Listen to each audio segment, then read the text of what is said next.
Hey, it's Izzy, and today we're talking about meal prepping for our 10-day cleanse. So for those who have purchased the program, you will have the PDFs, you will have all of the little details. Otherwise, like you've got a solid plan for breakfast, but let's talk about lunch and dinner. There are definitely prime times to be eating lunch and dinner because our digestive fires are up during that lunchtime window. That's the highest point for our digestive fires. So lunch needs to be our biggest meal.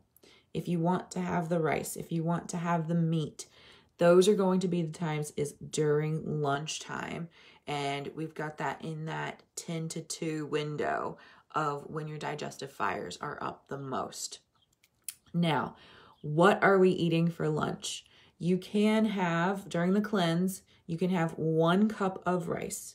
Just 1 cup, don't overdo it. You can eat as many vegetables as you want. So what I recommend is doing almost similar to like a mono diet, where it's the same thing every single day. You can prepare it slightly different ways, but the same thing every single day for those 10 days. It's really easy on the digestive system. And that's what we're really going for, is to really cause some elimination, to cause some cleansing to happen from our colon. And so we want the digestion to be really easy. Now, my favorite that I recommend the most is kale, and I put mine in a little, like a saucepan, and I put some ghee, which is butter, and I put salt and pepper, and I just get it in there so it's still slightly crunchy, but it's also easily digestible. So cooked foods are really easy to digest, especially this time of year. This is what we should be doing, is those cooked foods. There's a reason why we crave sweet potatoes, yams, like mushy foods, mashed potatoes. Now, we're not going to be eating mashed potatoes on our cleanse, but during this time of year, we're craving those type of foods, those seasonal foods, and that is what you should be eating. So during this, yes, crock pots are wonderful. Thank you, Stacy. And I'm going to get into that, like, especially for dinner, soup for supper. Oh my gosh, yeah. And you can even do that for lunch as well. Like, let it sit in there. I say I like a little bit of variety. So I'll normally have like sweet potato, kale, some rice, and some beans. And that's what I have for lunch. You can do chicken instead, or you can add chicken to that. Lunch is where you're going to fill yourself up, per se.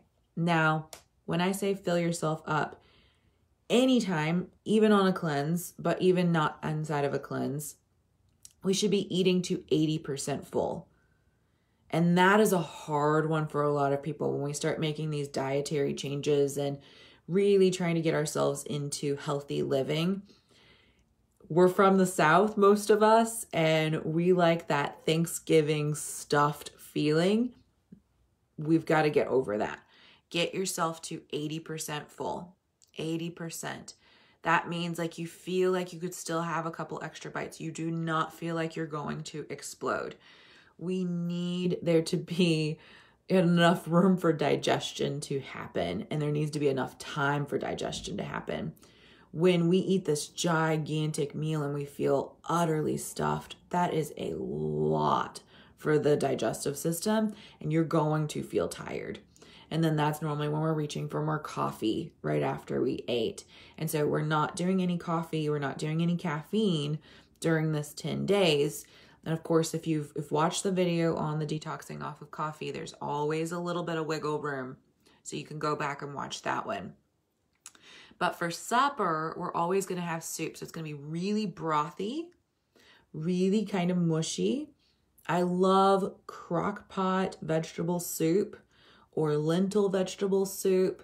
You can even add a little chicken in it if you really want to. However, for the cleanse, I would really say to like try not to eat meats during dinner time. If that is just a deal breaker for you, I would rather you do that and add some chicken in than not be in it, you know, to win it. Because I'm telling you, if you do the breakfast, just like I've recommended, the lunch and the dinner at the chronobiology times, and then making sure that you're eating dinner really early so that you can get that 12 hours of intermittent fasting, which is, you know, breakfast is break fast. You're breaking your fast. So we should be eating no later than 7 p.m. Absolutely not. So start dinner at 6, and then you should be absolutely done eating at 7. For the rest of the evening, you can drink chicken broth, you can drink herbal teas, you can, you know, drink as much water as you need, but there are no more solids coming in after 7 o'clock. And we are not going to eat again until 7 o'clock in the morning, 7 or 8, okay? 8 o'clock is kind of that prime hour when we look at Ayurveda. However, there's always a window, there's always wiggle room. So those are the key things on this program. There is room for customization. So ask yourself, for lunch, how can you get in as much color as possible? So that's why I normally say like kale and a sweet potato. Those are very colorful, very colorful. If you want to get in like kale and carrots, steamed carrots, because you don't like sweet potato, then by all means go for that, okay? Now for dinner, it should be super, super colorful. Lots of vegetables, lots of vegetables. So we can do the green beans and the tomato paste and, you know, just getting in these like bags, like the frozen bags of vegetables are fantastic. Now, I'll give you a little tip too. You can make this super, super easy. Like you don't even have to really cook if you don't want to. There's Amy's like Organics makes some canned soups that are like vegetable, lentil. There's like a Thai soup. There's all these like healthier options now in prepared food that you can take advantage of. And normally I go ahead and I buy some of those for the nights that I'm feeling lazy and not wanting to put the crock pot on. That way I don't have an excuse. Okay, so try to figure out what all of your objections could possibly be. I'm tired. I don't feel like it. I'm going to have to go to the store. It's not ready. All of those things, prepare in advance for those, and you will have no excuses. In fact, it'll make life so much easier. So Sunday is a self-care practice. The best thing you can do is to really be mindful. Go to the store. Make yourself the same thing for lunch all week. Make yourself, you know, like very similar dinners. It doesn't have to be complicated. You are not a restaurant. That is the biggest thing. You are not a restaurant. If you try to go to the store and fix a different item for every day of the week, and you're buying all these different ingredients, for one, that's going to be really expensive. 2, you're going to be exhausted and you're going to feel like it's not available. It's not possible. Make it easy. So prepping food. Okay, so this is what we're talking about next. Prepping food.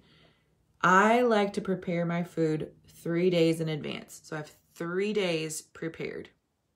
This is my magic number.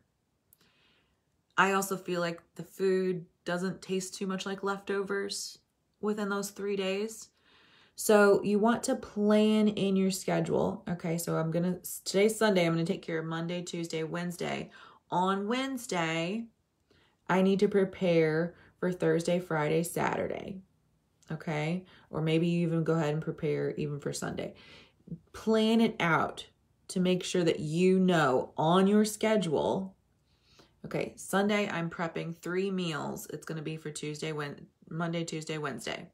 Okay, on my schedule, Wednesday, I need to block off time to make sure that I go to the store, or if you already got everything, you don't even have to go to the store. All you have to do is prepare it. So like sweet potatoes, you can put them in some aluminum foil, stick 3 of them in the oven, let all 3 of them cook at the same time.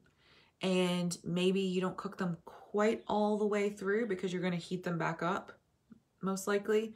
So it doesn't have to be like absolutely done. Like it can be just a smidge away from being done, so that if you were to stick it in the microwave, it's then going to be done. Okay, so that's the trick on meal prepping. All right, water. You got to get the water in. You've got to get the water in because the water's flushing out your system. So the more we can drink water on an empty stomach, the better. Now, I know when I first started doing these cleanses, water on an empty stomach made me feel sick. So if that is you, it's okay. Like maybe you take a little bite of something and you don't eat the full meal, and then you start getting that water in. Another trick that I learned the hard way, do not just sit and gulp water. Don't be like, oh, 2 o'clock, time for water. Gulp, gulp, gulp, gulp, gulp, gulp. No. You can chug water like while you're exercising and after exercising. That's fine. That's actually good for you. But throughout the day, you need to just be sipping on it. Why? Because you will literally feel like you just drowned yourself into that. I used to have this gigantic jug that I would carry around, and I would drink like 2 or 3 of these a day. It was way too much, way too much. I mean, it was like 6-7 liters of water. And I was doing a lot of chugging, and I would get like lightheaded and dizzy afterwards. I was literally like flooding my body. So I don't recommend doing that. And I've done a lot of research on that sense, and really like sipping throughout the day, keeping yourself hydrated, letting your kidneys know that water is still coming. And so not playing this like guessing game for your kidneys, because if so, it's going to retain water. And then this is where we're like, oh my gosh, I have to pee all the time. Like if you stay once you get hydrated and you stay hydrated, they'll release at normal times. So you don't have to worry about the like, at first you might feel like you're going pee all the time. But once you're hydrated, it's not going to feel that way. A little side tip too, like the 3 liters of recommended water for this cleanse, everyone's water and hydration levels are going to be a little different. So it might not mean that you need that much. Maybe you only need 2 liters and you feel really good. But maybe you drink 2 liters and you're still feeling slightly thirsty. Like maybe your skin still feels dry, or your throat still feels dry, or, you know, you just still feel like digestion isn't moving quite the same way. Start getting in some like peppermint tea, herbals teas, like things like that. Those will really help. Green tea is great. Green tea is fantastic. It has caffeine in it. So I recommend don't do that one on the cleanse necessarily, but you can. Like, I'm not going to be like, no, you did it wrong. So just do it later in the day maybe. And I don't recommend green tea on an empty stomach. Like it makes me nauseous every time. So little tidbits. For those in the course, we've got a new video posting for Abhyanga oil massage. So I show you how to give yourself that oil massage in the morning, which you can do every other morning, maybe just on Sundays, or you can do it every morning, which is fantastic too. You get in your healthy fats in through your skin. And then I'll also be posting a video within our course on how to give yourself a digestive belly massage as well. And of course, starting tomorrow, there will be exercise, 5 to 10 minute exercise videos being posted. There's going to be tips and tricks and little talks coming about. So make sure that you're tuning in. If you don't tune in, it's okay. I'm going to post it in the course, or I can message it to you for those who are enrolled. You get a lot of extra support. So I love you all, and I hope you can, even if you're not like fully in the program, you can still follow along and catch a couple little healthy things to try to implement to see how that works for you. And then maybe you'll join us next month for the next cleanse. And so when you sign up for the cleanse, you get all of the details, and you have access to that program for 4 months. And the goal is to each time get a little bit better and a little bit better, until you ingrain it into your healthy lifestyle. And it's a 10-day cleanse. That's the challenge. The challenge is to hang in there for the full 10 days. I will tell you, day 1 through 3 are a little challenging. Normally around day 4, day 5, you're like, I totally got this. I got it. But that's why I also recommend the pre-cleanse, the pre-detox. It makes it so much easier than going cold turkey. So maybe your whole 10-day cleanse is just like a pre-cleanse, and that's okay. You just do the best you can. There is no failing in this unless you just give up. Okay, so any improvement is winning. All right. Message me with any questions. I am here. This 10 days, I am devoted to you. So during this 10 days, start asking me questions. You need another recipe on something? I'll shoot you over some ideas. Like whatever you need, this 10 days, I'm really here to support you. And this is how it works. Each month, that planned 10 days, I am all yours. Like this is my focus during those 10 days. All right. Have a great Sunday. Bye.